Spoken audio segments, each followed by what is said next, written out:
Sensation, le MAG.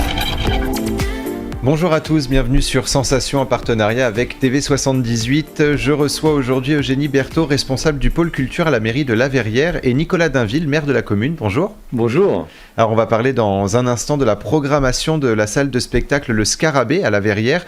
Le Covid a pendant de longs mois perturbé la culture. En juin dernier, est-ce que vous avez rouvert les portes au public dès que cela a été possible ?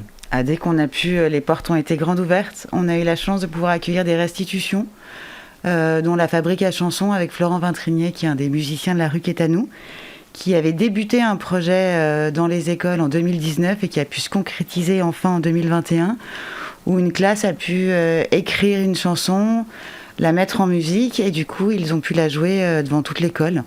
Donc ça a été vraiment chouette de retrouver tous ces enfants. On a pu aussi accueillir enfin le spectacle d'Ornella, Amanda, qui était chez nous en résidence depuis quelques années. Enfin, c'était sa deuxième année et les résidences ont été un peu compliquées, mais elles ont pu être maintenues. Et là, on a eu la primeur de son triptyque sur les femmes. Donc voilà, donc ça a été aussi un grand moment. Et on a pu accueillir aussi des expositions faites aussi bien par des collégiens du collège Philippe de Champagne du Ménil-Saint-Denis, toutes les 5e, et puis l'école CP du Bois de l'Étang, avec Jean-Christophe Bardot. Alors Nicolas Dainville, pourquoi proposer une salle de spectacle au sein de votre commune et quelles sont vos ambitions en termes de culture ? Écoutez, c'est déjà effectivement une grande chance pour une petite commune, par la taille mais grande par l'esprit, d'avoir une salle de spectacle. C'est vrai que le Scarabée, c'est une salle unique en son genre. C'est le seul gradin de France qui peut se relever, avec près de 300 places en assis, près de 550 places debout. Donc c'est une magnifique salle. C'est une salle qui doit vivre, d'autant plus dans une commune comme la nôtre, qui est une commune avec beaucoup d'atouts, beaucoup de talents, mais aussi des difficultés sociales. Et c'est vrai que la culture, c'est ce qui permet de réunir, c'est ce qui permet de s'émanciper, c'est ce qui permet de rêver, c'est ce qui permet de s'affranchir aussi de sa condition sociale, de se réaliser. Et donc on croit beaucoup à la culture, d'autant plus dans une commune comme la nôtre. Alors début septembre, plusieurs jeunes ont repeint le hall de la salle de spectacle Le Scarabée. Pourquoi faire participer les jeunes à ce projet ? Écoutez, on a malheureusement un taux de chômage important dans notre commune, d'autant plus dans la population des jeunes, d'autant plus dans cette période sanitaire très compliquée. Et donc c'était important de faire participer les jeunes, à la fois dans ce que j'appelle un contrat gagnant-gagnant, c'est-à-dire qu'ils pouvaient gagner par leurs mains le fruit de leur travail, un peu d'argent, et ils pouvaient également contribuer à embellir le lieu d'accueil du Scarabée. Et je peux vous dire, on a remis une petite récompense à la fin du chantier, et quand on les a tous applaudis, voilà, j'ai vu beaucoup de fierté, la fierté d'être applaudi, la fierté d'avoir fait quelque chose de bien pour la commune, la fierté qu'on soit fiers d'eux, et ça vaut tout l'or du monde. Et on va parler maintenant de la programmation. On va commencer avec Kader Bueno le 16 octobre prochain au Scarabée. L'humoriste a participé à plusieurs Jamel Comedy Club. On va écouter l'extrait d'un de ses passages et on en parle juste après. Je m'appelle Kader Bueno, j'ai 18 ans et je suis magicien. Et je vais commencer par un premier tour de magie pour vous prouver qu'en ce moment c'est la crise. Et pour ce tour, est-ce que quelqu'un aura un billet dans la salle ?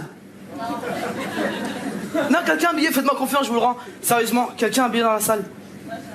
Ah, merci, t'assures. Faut l'applaudir quand même. Ouais, c'est sympa. Mais dis-moi, c'est un vrai ton billet ? C'est quoi la matière première de ce billet ? Le papier. Bon, moi, en étant magicien et rebeu à la fois, pour répondre à cette question, il suffit de plier le billet en deux comme ça. Le plier en 3, en 4, en 5. Souffler sur le billet, retourner le billet, et là le billet change de couleur. Et là par contre, si j'ouvre le billet a changé de couleur, puisque le billet s'est transformé en papier. Alors madame, on appelle ça du blanchiment d'argent. Très bonne soirée à vous. Voilà, nickel. Merci beaucoup, voilà. Alors Kader Bueno, c'est de la magie et beaucoup d'humour. Il a notamment participé à La France a un incroyable talent. Est-ce qu'on peut dire que c'est une soirée événement ? Événement, oui. Enfin, on est toujours fiers d'accueillir quelqu'un. En plus, c'est un style, jusqu'à maintenant, il n'y avait pas eu l'habitude au Scarabée d'accueillir de la magie. Donc ça, voilà, c'est qu'on puisse tous se retrouver autour donc, de la magie et de l'humour et beaucoup de tendresse, voilà, que ce soit partagé entre parents et enfants. Je pense que ça va être une superbe soirée Et le 10 novembre, les Lunésiens présenteront leur spectacle. C'est une création, ça s'appelle Petit Conseil de bête de Jean de La Fontaine. Que nous réserve cette soirée ? Alors, c'est une création qui est en train de peaufiner le Centre de musique baroque de Versailles, avec qui produit ce spectacle des Lunésiens. On met à l'honneur Jean de La Fontaine, dont on fêtera son 400e anniversaire. Donc voilà, ce serait approprié la musique baroque, les fables de La Fontaine, mais aussi il y a une spécificité à ce spectacle, c'est qu'il y a Yves Radia, qui est un danseur de hip-hop, un ancien des B3, et qui est bien reconnu sur notre territoire, qui était en résidence à la commanderie des Templiers aussi. Donc voilà, donc ça va être un spectacle plein de surprises, de la musique baroque, de la danse hip-hop. On aura un chanteur baryton qui sera aussi sur scène, on a une vieille à roue, on a quelqu'un qui sera à la guitare, on aura un ancien luth. Voilà, ça va être un très très joli spectacle. Alors les Lunésiens justement en spectacle le 10 novembre au Scarabée. On va écouter un extrait de La Cigale et la Fourmi, extrait d'un autre spectacle, et on continue sur la programmation du mois de novembre.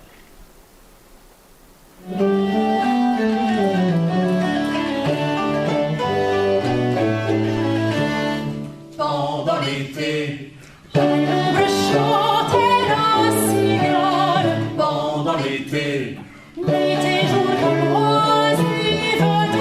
Et la fourmi sans intervalle, pour moisson le souffle et le hâle. Pendant l'été.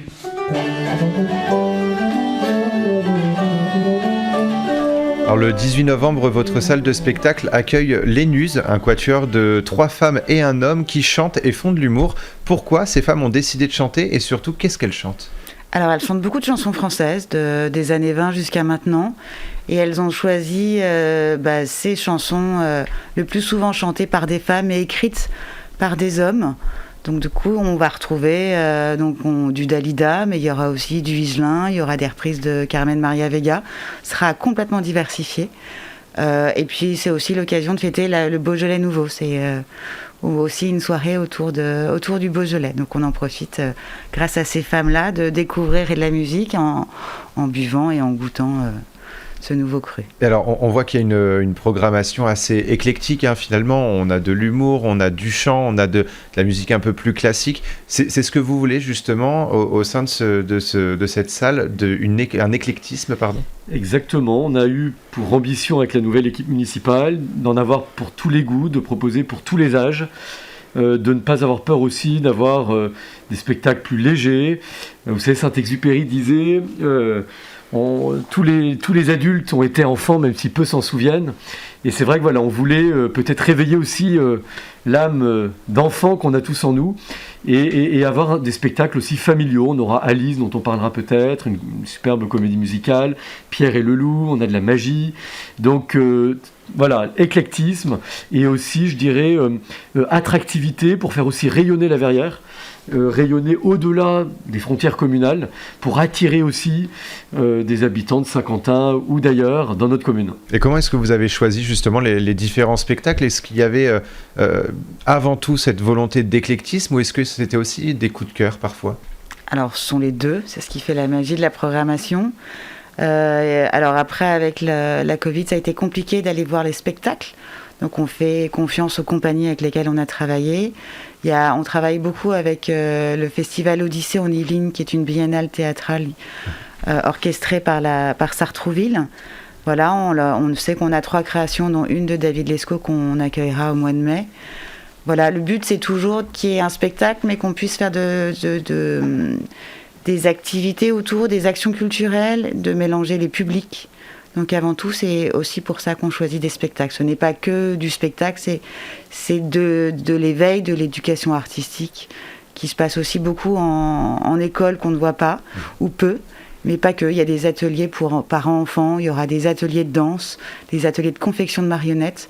Voilà, vous aurez toutes les infos sur notre site. Et on en parlera aussi dans une autre émission. Merci beaucoup Eugénie Berthaud et Nicolas Dainville d'avoir été avec nous sur Sensation. Donc je rappelle que vous êtes responsable du pôle culture à la mairie de La Verrière et maire de la commune.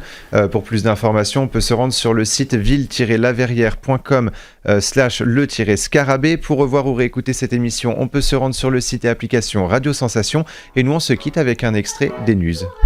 Ça peut si bien s'arranger. solitaire. Laissez-vous faire, laissez-vous faire.